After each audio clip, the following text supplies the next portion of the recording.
Lá no escravismo era quem era senhor de escravo, na Idade Média era o senhor feudal, no capitalismo são a classe burguesa. Então, e os trabalhadores vendem sua força de trabalho porque não tem meios de produção. Né? Bem, aí vocês vão me falar o seguinte: Pedro, te peguei na curva agora. Você está falando bobagem aí. E o trabalhador de Uber? Ele tem um meio de produção, o carro. Ele é burguês, então? O que vocês acham, gente? Fala para mim. Como é que nós solucionamos isso no caso agora dos trabalhos por plataforma? Como é que nossa teoria aqui funciona? É para isso que a gente está estudando. Aí, Pedro, eu acho que tem uma questão que é muito complexa, porque se o capitalista e a burguesia é dona dos meios de produção, né, partindo do pressuposto de que o motorista de táxi e o entregador também ele tem um meio de produção, mas, na verdade, o meio de produção é a ferramenta, aquele meio de produção não dá a ele poder, né? Então, ele só, o meio de produção, na verdade, é o meio de subsistência, é a ferramenta que ele utiliza para poder trabalhar para alguém. Muito bem, é isso, Pintado. Na verdade, aqui na questão das plataformas, o meio de produção estratégico desse negócio é o algoritmo, é o aplicativo, é a tecnologia, não é o carro. O meio de produção estratégico aqui é o aplicativo, não é o carro. Tá certo? Então, quem é dono do meio de produção estratégico controla a força de trabalho. Né? Então, e isso não é novidade. Em alguns tempos atrás, as pessoas precisavam levar as suas ferramentas para trabalhar para alguém. Por exemplo, eu vivi isso na roça. Né? Os trabalhadores iam trabalhar para um fazendeiro, eles levavam as foices, as enxadas. Mas qual que era o meio de produção estratégico ali? A terra, não era a enxada. Né?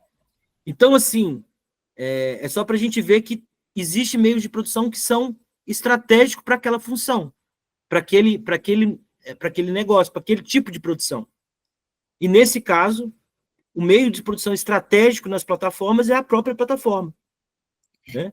Elas não podem viver sem o trabalho, elas não podem viver sem o motorista, senão o negócio não daria certo. Mas elas... Então, tem muita gente falando, mas ele é pequeno burguês porque ele tem um carro. Não importa a ideologia dele.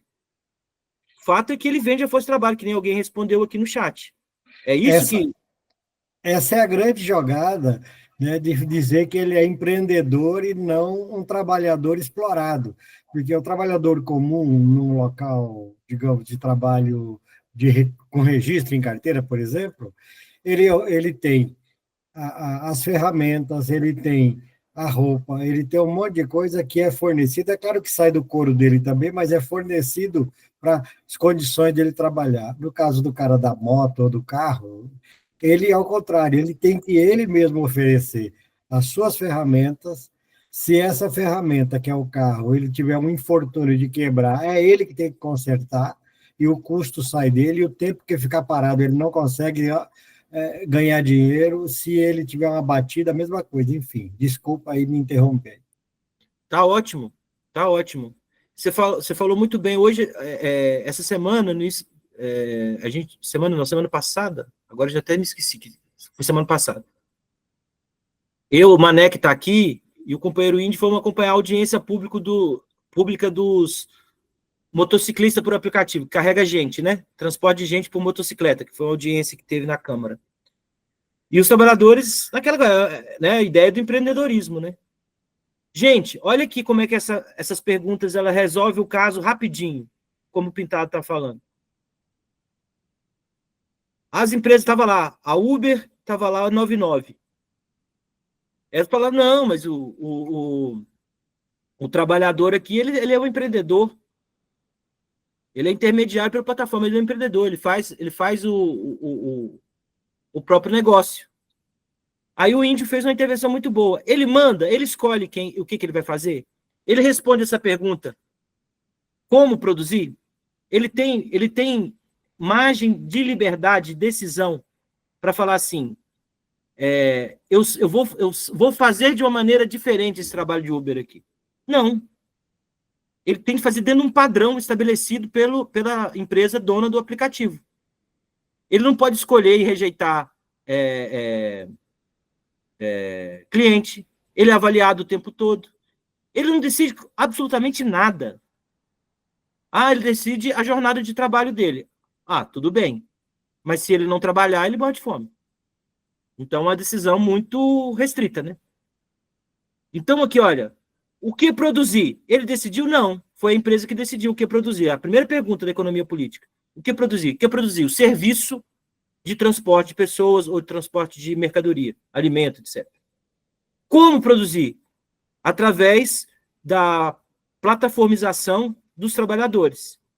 Eles vão se engajar, quem precisa de trabalho, enfim, vão se engajar na plataforma e vão ser controlados pelas regras da empresa, que é intermediada pelo aplicativo. Não é o aplicativo que dá ordem, é a empresa que programou o aplicativo para aquilo. Ele não decide nada. Ele não pode falar, por exemplo, não, minha corrida é tanto. Ele não pode decidir nem o preço da mercadoria. Não é isso? Nem o preço do serviço. Ele não pode fazer isso. Então, ele não decide nada. Se ele não decide nada, ele é trabalhador. Alguém decide por ele. Né? Então, essas perguntas aqui matam a chave dos trabalhadores para o aplicativo. Eles são trabalhadores, não são empreendedores. Não tem empreendedorismo aqui. Eles super explorados, inclusive. Super explorados, com menos direitos, com quase nenhum direito. Né? Tem direito a um sol para cada um, todo dia. Então, aqui, vê como é importante a gente entender a teoria, porque aí a gente mata a charada, tem muita gente quebrando cabeça. Você mata a charada, isso aí é trabalhador, não tem jeito, ele não decide nada. Né? Olha só. Então, aqui nós passamos, então, pela segunda pergunta, né? Como produzir? Então, a gente falou o que produzir, como produzir, e agora a gente vai entrar na nossa última pergunta. Como distribuir? Essa chave escrita em preto aqui. Como distribuir? Né? Esses bens que são produzidos. Né? Então, o trabalho humano, a primeira noção, ele produz uma riqueza, não é isso? Algo que não existia passa a existir. Os trabalhos servem para isso. Por exemplo, não existia um peixe pescado. Você pescou ele, você trabalhou, o peixe agora existe no seu prato. Não existia uma maçã no seu prato. Alguém cultivou a maçã e agora ela está no seu prato. É uma riqueza que não existia, que passa a existir. Então, tudo que a gente produz é uma riqueza nova que a gente gera. Seja um carro, seja um serviço, seja um alimento, seja uma casa, certo? Seja um conhecimento. Então, você trabalhou e você gerou essa riqueza. Bem, como distribuir essa riqueza? Né? Esse conjunto de bens novos. Quem decide como distribuir? É quem é dono dos meios de produção, quem tem a propriedade dos meios de produção. Se ela é de todo mundo decide. Se os meios de produção, o que você precisa para produzir os bens, é de algumas pessoas somente, então é elas que decidem como distribuir. Olha que interessante.